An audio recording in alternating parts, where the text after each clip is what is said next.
Queendom 2 episode 6 dropped this week, and it was a pretty fun episode that managed to pack a lot into 130 minutes. It was probably one of the longest episodes we've seen, if not the longest. By the end, the chat was actually begging to skip the side stories out of fear that we may have ended up with a cliffhanger for Hyolyn and Minyoung's performance, but they actually managed to fit it all in. After a brief summary of the last week's events, it goes into some variety show selections for, random side rankings, such as talking about who is the actual senior based on a true debut date. You had Kim Dayon of Kepler holding first place here, followed by Eunha of VVZ, and then Kang Yaseo of Kepler, and then finally Hyolyn in fourth place. After that, the competitors voted for the prettiest, with Sola of Cosmic Girls beating out Heejin of Luna, and Xiaoting of Kepler in third. Sola's prize was that during the rest of the interim check, she had a halo around her in post-editing. The chat found this pretty amusing through the course of the night, but honestly though, I think Olivia of Luna is probably the best looking one there.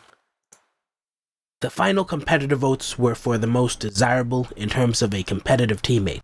Obviously, Hyolyn won this, and then Kepler's Chaeyoung and Hikaru were tied for second. The show then went into some background prep for the dancers, mainly highlighting the team name selection and then some struggles with choreography. For the per team, consisting of Kepler and VVZ, they chose the team name KVZ, which sounded similar to cabbage. Sinbi stepped into the leadership role, and Hertz of Holy Bang arrived to help them practice their moves. She mainly inspired them to go for a female warrior vibe, and it was positive overall as an experience. For the Kaboom team, Hyolyn and the Cosmic Girls chose the name X-It, and one funny part was that Hyolyn actually gave the girls a body pillow of herself as a gift, something I kind of would like to have personally. Lashika appeared to eventually help them get the choreo down, and it was kind of a light and playful thing. Europe was actually the one who pulled them back to be more serious, and then Anseo struggled a bit with getting the right center vibe, but with Lashika guiding, they eventually helped her get both her legwork right as well as her expressions. With the Tell Me Now team, Luna and Eunji of Brave Girls came together and chose the name Queen Is Na.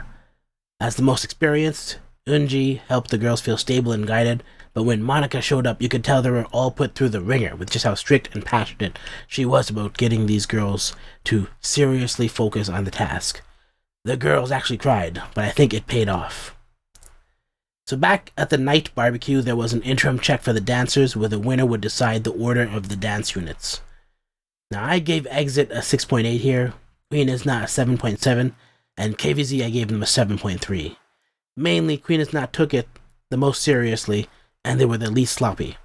The rest joked around a bit or were kind of unfinished feeling, but some people liked the passion that KVZ put into it. The girls all voted and agreed with me, and Queen Is Not were allowed to choose the performance order for the dancers. Similarly, the vocalists were also voted on and in line with my ratings. 33 won first place and got to choose the performance order. The girls then continued to enjoy the rest of the night, having a fire pit hangout with marshmallows under the stars. When performance day came around for round 3 part 1, we get to see that cheering is now allowed, and there were some interesting Queendom 2 light sticks in the crowd as well. The group to perform before the episode ended were the vocalists. Going first for the vocalists were Sun and Moon, which involved Kepler and Luna. Behind the scenes, they had a funny playdate to the Butterfly Garden where they filmed a fake teaser commercial. It made me laugh out loud actually, though the whole playdate was actually pretty funny as well. Especially with Luna's Kim Lip driving to pick up Kepler's Seo Young-eun from school, and then missing the exit about 4 times. The general sentiment of this trip was pretty wholesome between this group, and they talked about how they actually did feel like a group that was performing for the first and last time together. During the actual performance, the girls came out with a cute white and angelic looking outfits, and they mostly stayed in one spot, focused on the performance. I liked it, though my criticisms from last week remained, and I think they should have focused more on how they delivered some lines individually, and I would have preferred they not used a backtrack because I actually found that distracting. But I did like the performance overall. I liked the song choice. I was able to focus on it. And I gave this team an 8.6. But I think most of that came from the latter half of the song. The second vocalist unit was Universe in Eunha. Behind the scenes, it showed them selecting a song by IU. called Hold My Hand, and then having a friendly rooftop picnic. Now, I thought this was kind of funny, just how dingy the Starship rooftop looked, and it was kind of distracting with the sounds of construction affecting the mood.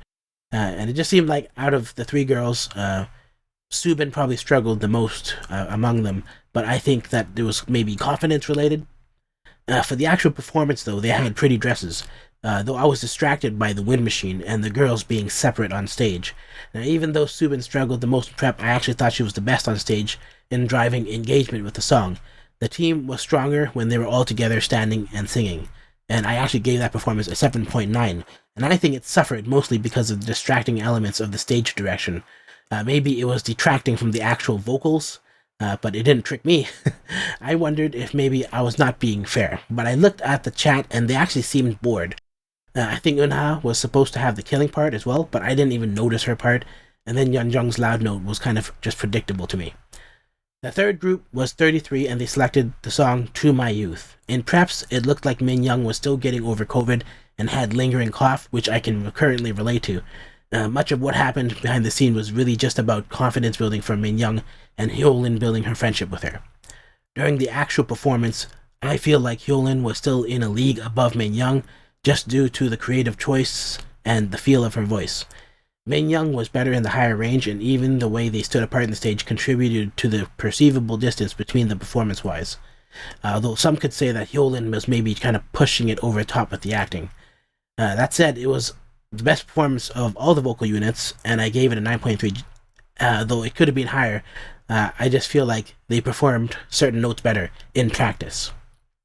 I would be surprised if 33 didn't take the top spot, though the show is editing it like there will be a surprise. Honestly, I never know what to expect, just because what we see on the live show is very different from what they tend to see in the room.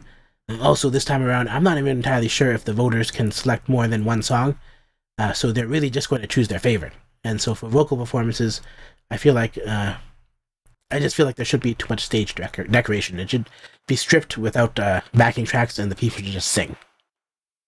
So in conclusion, it seems like there isn't a lot to say about this episode, because in terms of the competition, it was basically very straightforward to recap, but there were actually a lot of small things that made this episode enjoyable and funny. It was 130 minutes long, and we had to see friendships bloom between the groups, and it was actually one of the most least competitive feeling rounds so far, and it was actually very wholesome.